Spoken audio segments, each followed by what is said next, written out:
오늘 함께한 생명 준비하며 5번째 말씀으로 평안의 주입니다. 마지막 말씀이고요. 모든 앞에 우리 주님께서 우리에게 어떤 모습으로 찾아오셨는가, 결론 말씀이니 오늘 잘 들으시면 앞에 4번 못 들었어도 충분히 만회할 수 있습니다. 앞에 말씀을 한번 다시 복습하면 제목으로만 한번 정리하면 좋겠습니다. 예수님은 자신을 가장 먼저 선한 목자로, 제가 그렇게 설교했고요. 2번째로 생명의 떡으로, 3번째로 세상의 빛, 지난주에는 부활의 삶, 그리고 오늘은 평안의 주입니다. 특별히 여기서 평안의 주라는 표현, 이것은 제가 정했고요. 예수님은 스스로 나는 평안의 주다라고 말씀하신 적은 없습니다. 그럼에도 예수님은 평안의 주인이 되실 수 있다, 아니 그것을 이루셨다라는 것을 오늘 이제 같이 나누는 것인데, 오늘 말씀의 배경은 예수님께서 십자가에서 죽으시고 사흘 만에 안식 후 첫날 부활하셨습니다. 그리고 부활하신 예수님께서 제자들을 찾아가셔서 가장 먼저 하신 말씀이 19절에 나오는 너희에게 평강이 있을지어다. 여기서 평강이 있을지어다 라는 말은 그 당시 유대인들의 일반적인 인사말입니다. 그러나 예수님은 이 샬롬, 평안이라는 말을 그 이전에도 여러 번 제자들에게 사용하셨고 다른 의미로 가르치셨죠. 앞에 말씀 16장 33절에 보면 이것을 너희에게 이르는 것은 너희로 내 안에서 평안을 누리게 하려 함이라. 세상에서는 너희가 환난을 당하나 담대하라. 내가 세상을 이기었노라. 평안을 사용하시지만 세상 안에서 세상을 이기는 평안으로 말씀하시는데, 그 같은 의미로 오늘 평안이 있을지어다 말씀하십니다. 여러분, 지금 이 상황은 제자들에게 있어서 반대로 생각하면 평안하지 못한 모습임을 알 수 있습니다. 실제로 오늘 19절에 보면 제자들이 다 예루살렘 한 집에 모여 있습니다. 모여놓고 그 집의 문들을 닫았습니다. 복수형이죠. 모든 문들을 닫았고 심지어 걸었을 것입니다. 왜요? 저녁 때에 제자들이 유대인들을 두려워하여 모인 곳에 문들을 닫았더니, 제자들은 예수님이 십자가에 죽으셨다는 그 소식과 함께 잡힐 것을 두려워하여 지금 한 곳에 다 모여 숨어 있습니다. 그 자리를 예수님께서 찾아오셨습니다. 그리고 말씀하시지요. 너희에게 평강이 있을지어다. 그들이 문을 다 닫아놨는데 예수님은 문 열어달라 말씀하지도 않고 그냥 들어오신 모습입니다. 여러분, 이제 예수님은 부활하신 몸입니다. 부활하신 몸은 예수님이 묻히신 그 무덤 동굴에 앞을 가로막았던 큰 돌도 따로 옮겨 놓을 필요가 없지요. 공간의 시간의 자유로운 몸이기 때문에 옮겨 놓을 필요 없이 나오실 수도 있는 분이신데, 그 돌이 옮겨졌다는 것은 우리를 향한, 그 당시 사람들을 향한 메시지죠. 예수님이 부활하셨다라는 표로 동굴에 그 돌을 옮겨 놓으셨습니다. 그런 예수님께서 제자들을 찾아가시는데 그냥 들어가십니다. 제자들 입장에서는 깜짝 놀랍니다. 육신의 몸이 아닌 부활의 몸을 입으신 예수님께는 이상한 일이 아니지만 닫은 모든 문들 가운데 예수님이 나타나신 모습은 그들에게 큰 놀라운 사건입니다. 소름이 끼쳤을 것이고요. 이게 꿈인가 현실인가 분간 못한 제자들도 있습니다. 그런 두려운 마음을 다 아시고 예수님은 평강을 말씀하십니다. 심지어 예수님은 유령이 아니고 그냥 하나의 홀로그램이 아니라 예수님께서는 두 손을 펴서 못자국과 옷자락을 헤치셔서 창에 찔린 창자국으로 보여주시며 예수님이심을, 십자가에서 죽으신 그 예수님이심을 친히 보여주십니다. 그제서야 제자들은 유령도 아니고 자신들이 잘못 본 것도 아니다, 십자가에서 돌아가셨던 예수님께서 살아나셔서 우리 가운데 오셨구나, 그리고 나서 평안을 누립니다. 우리는 여기서 깨닫습니다. 우리 인생에 두려움, 불안의 문제가 있을 때 내가 문을 걸어 잠근다고 해서 사라지는 것이 아니고, 우리에게 염려되는 대상과 근심의 상황에 있다고 해서 우리 사람들끼리 뭉쳐 있다고 해결되는 것이 아니구나. 여러분, 우리 인생의 염려와 불안의 자리에는 누가 필요합니까? 예수님이 필요합니다. 그 불안의 자리에 예수님의 어떤 말씀을 들어야 합니까? 너희에게 평강이 있을지어다. 그렇게 말씀하신 분이 무엇으로 그 평강을 보장해 주십니까? 우리를 위해 손과 발이 다 못에 박혔고 옆구리에 창이 찔리실 정도로 우리를 희생하며 사랑하신 분이시다. 그분을 새롭게 만나고 그분이 나와 함께 계시고 떠나지 않는다는 것을 믿을 때에 세상의 두려움과 근심은 사라지죠. 다시 강조합니다. 우리 성도에게 두려움과 근심이 없는 것이 아닙니다. 그러나 그 두려움과 근심은 내가 문 잠그고 내가 감추고 내가 숨는다고 해서 사라지는 것이 아닙니다. 오히려 우리 성도의 두려움과 근심은 내가 굳게 닫힌 문을 넘어서서 내 생각과 방법마저도 뛰어넘어서서 나를 찾아오시는 그 예수님을 만날 때 우리 인생의 문제는 문제로 여겨지지 않습니다. 그렇기 때문에 우리 성도는 두려움, 근심 그 자체를 몰아내기 위해 싸울 것이 아니라 그것보다 크신 예수님, 나를 위해 고통의 창과 죽음의 못을 다 받아내신 그 사랑의 예수님을 다시 믿는 것, 그 믿음의 싸움이 우리가 싸워야 될 영적 싸움입니다. 내가 너의 두려움과 약함 때문에 이렇게 못이 박혔고 창에 찔렸다. 실제로 예수님은 보여주셨고 도마에게는 만지게 하셨으며 그들을 위로하시고 함께 계심을 증명하셨습니다. 여러분, 죽음조차도 이기신 예수님께서 나를 위해 찾아오셨다면, 나는 문을 잠그고 숨었을지라도 그 자리까지 오셨다면 우리가 무엇을 무서워하겠습니까? 불안과 두려움이라는 것도 한치 앞을 내다볼 수 없는 불확실함 때문에 우리가 느끼는 감정인데, 그 시간과 공간을 능히 뛰어넘을 수 있고 앞날을 아시는 주님께서 내 삶의 자리에 찾아오셨다. 우리와 함께 하신다. 무엇을 불안해 하겠습니까?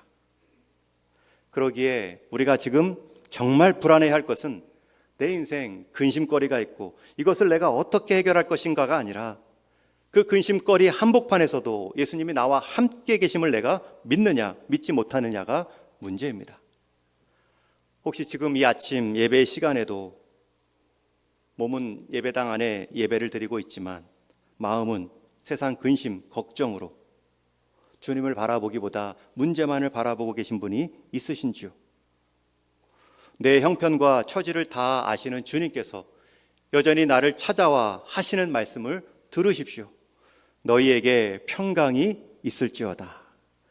그렇게 말씀하시는 분은 우리를 떠나지 않으시고, 그렇게 말씀하신 분은 우리가 의심할 때마다 내가 너를 이렇게 사랑한다 자신의 희생을 떠오르게 해 주십니다. 그런 주님으로 인해 문제를 바라보는 성도는 약하지 않고 그러한 성도들이 모인 공동체는 흔들리지 않습니다. 제자들에게 있어 두려움의 이유는 자신들을 잡아 예수님처럼 죽이려 하는 유대인들이었습니다.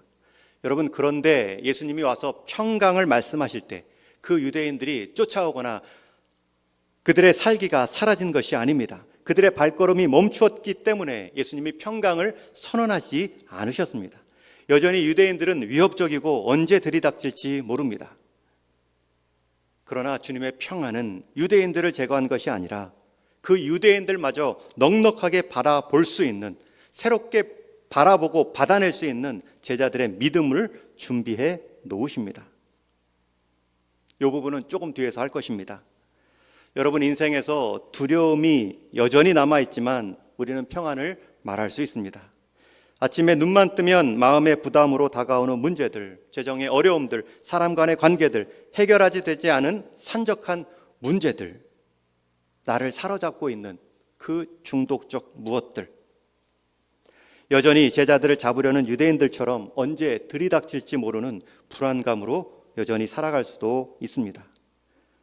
그러나 주님은 그 문제들 다 하나하나 제거하기에 앞서 우리에게 찾아오셔서 말씀하십니다. 너희에게 평강이 있을지어다. 예수님은 유대인들을 제압하러 그들을 찾아가신 것이 아니라 남아있는 제자들을 먼저 찾아가 그들에게 평강이 있을지어다.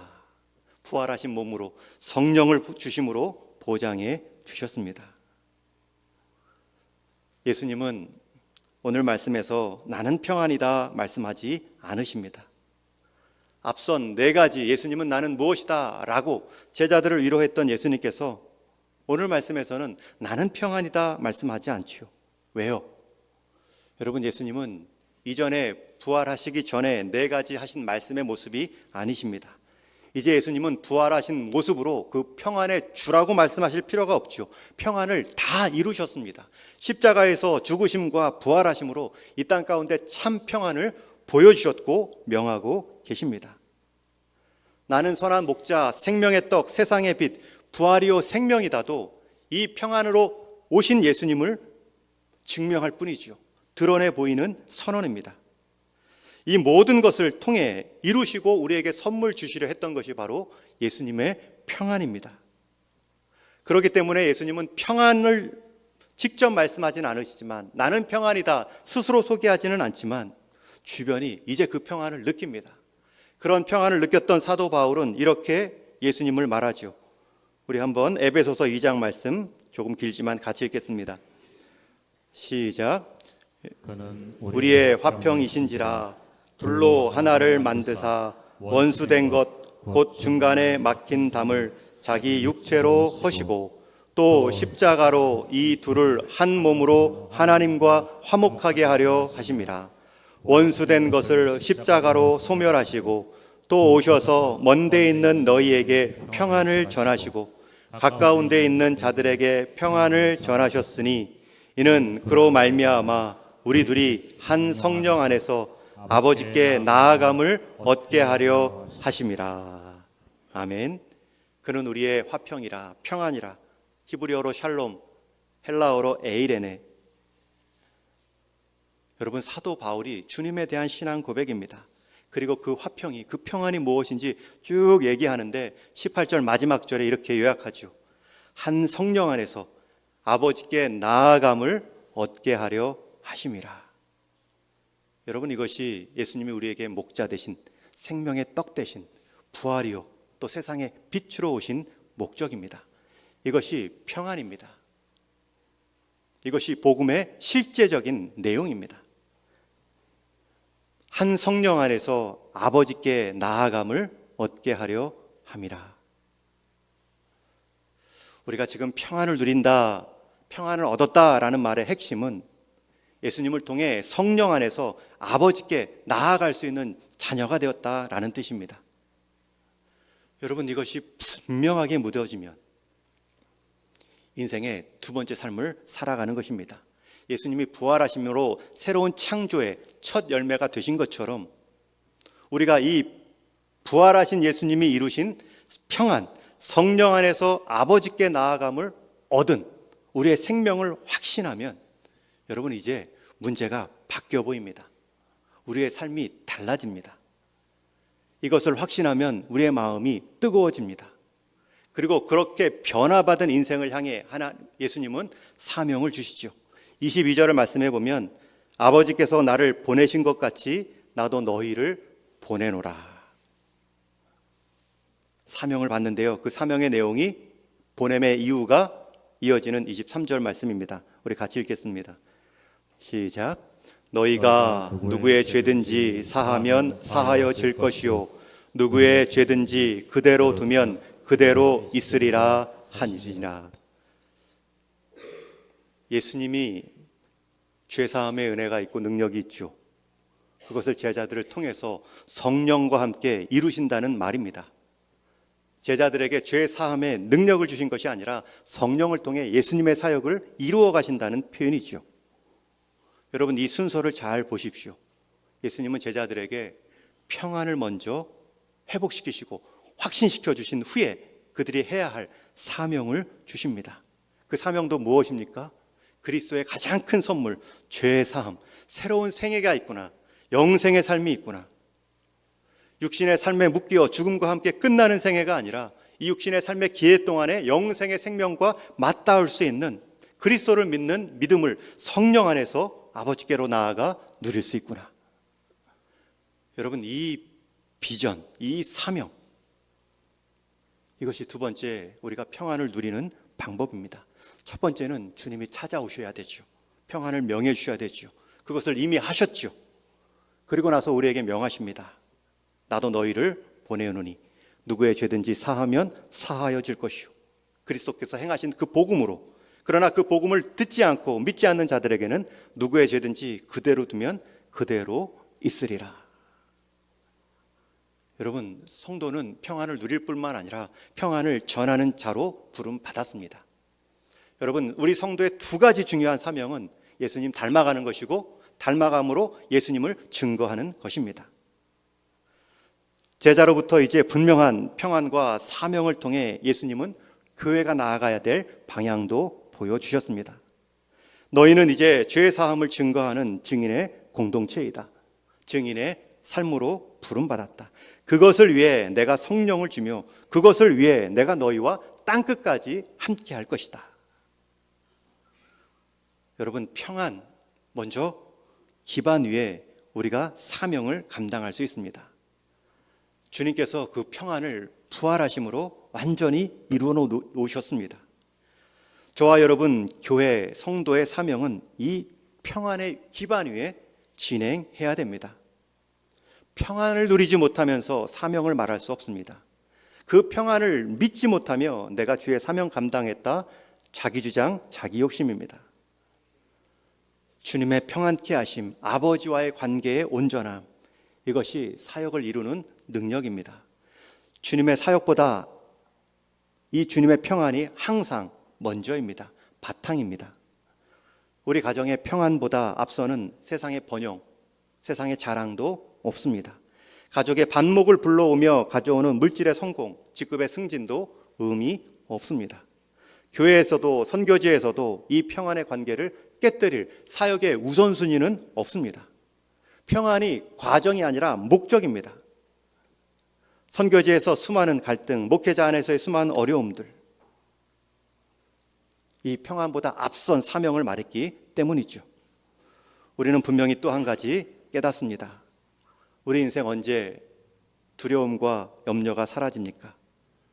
우리에게 주어진 이 그리스도를 닮아가고 증거하는 이 새로운 사명의 삶을 살아갈 때 더 이상 문제는 문제로 여겨지지 않습니다. 잘 생각해 보십시오. 우리에게 분명한 확실한 우선순위의 사명이 있다면 그 사명을 진행함에 있어서 만나게 되는 문제들은 평안의 기반 위에 있기 때문에 받아낼 뿐만 아니라 바뀌어 볼 수 있습니다.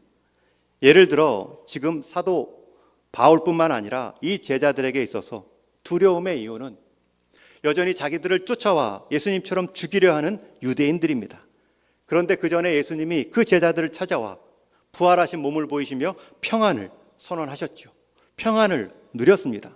그러자 이제는 유대인들이 자기를 쫓아올 때에 내가 피하거나 두려워할 대상들이 아니라 이들 역시 주님의 복음이, 평안이 필요한 전도의 대상자들이구나.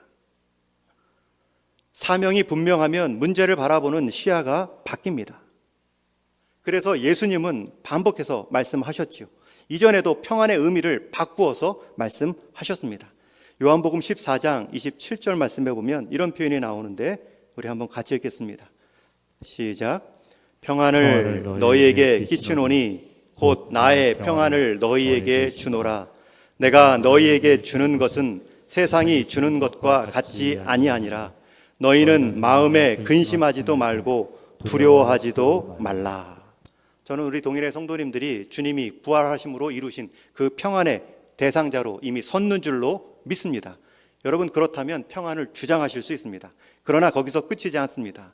여러분, 사명이 있고요. 그 평안을 지속시키는 방법, 내가 예수님을 믿는 목적, 우리가 교회 공동체를 이루는 목적, 이것이 세상이 주는 것과 다릅니다. 똑같으면 세상 근심할 때 똑같이 근심합니다. 그러나 주님이 주신 평안은 세상이 주는 것과 다릅니다. 요즘 출판사 서점에 나가보면 출판사 서점 중에 책 제목이 쓸모라는 단어가 많이 붙어 있습니다. 역사의 쓸모, 철학의 쓸모, 쓸모 있는 경제학. 요즘은 쓸모, 유용함이 능력이라고 말하는 시대가 되었죠. 쓸모가 없어도 그냥 존재 자체로 귀하게 여기는 일이 드물어지고 있습니다. 그러니 사람들이 서로 쓸모 있는 인생 되려고 그것을 증명하느라 너도 나도 바쁘고 지쳐갑니다. 그렇게 사람들이 쓸모를 말하는데 그들의 쓸모 가운데는 믿음의 쓸모는 찾아볼 수 없습니다. 심지어 하나님의 쓸모라는 제목은 없지요. 왜 그들은 그렇게 쓸모를 좋아하면서 믿음의 쓸모, 은혜의 쓸모, 하나님의 쓸모를 모를까? 혹시 우리가 그 하나님을, 그 은혜를, 그 믿음을 경험한 우리가 잘못된 쓸모를 보여준 것은 아닐까? 교회가 먼저 하나님을 하찮게 대접했고 하나님의 쓸모를, 내 욕심을 이루는, 내 목적만을 이루는 도구로 하나님을 섬긴 것은 아닌가? 우리가 그분을 따르고 닮아가는 것이 아니라 그분을 내 역할, 내 목적으로 축소시키지는 않았는가? 그러니 그들 역시 교인들이 믿는 하나님의 쓸모, 믿음과 은혜의 쓸모는 결국 자기 목적, 자기 욕심을 이루기 위함이구나. 그러면 당신들은 당신들의 방법으로 교회 안에서 하나님을 통해 이루십시오. 우리는 우리 방법으로, 우리의 노력으로 이루겠습니다. 그러니 다른 쓸모는 다 나와도 하나님의 쓸모, 은혜의 쓸모, 믿음의 쓸모는 없겠죠. 우리가 혹시 그렇게 쓸모의 자리를 세상 가운데 잘못 보인 것은 아닐까?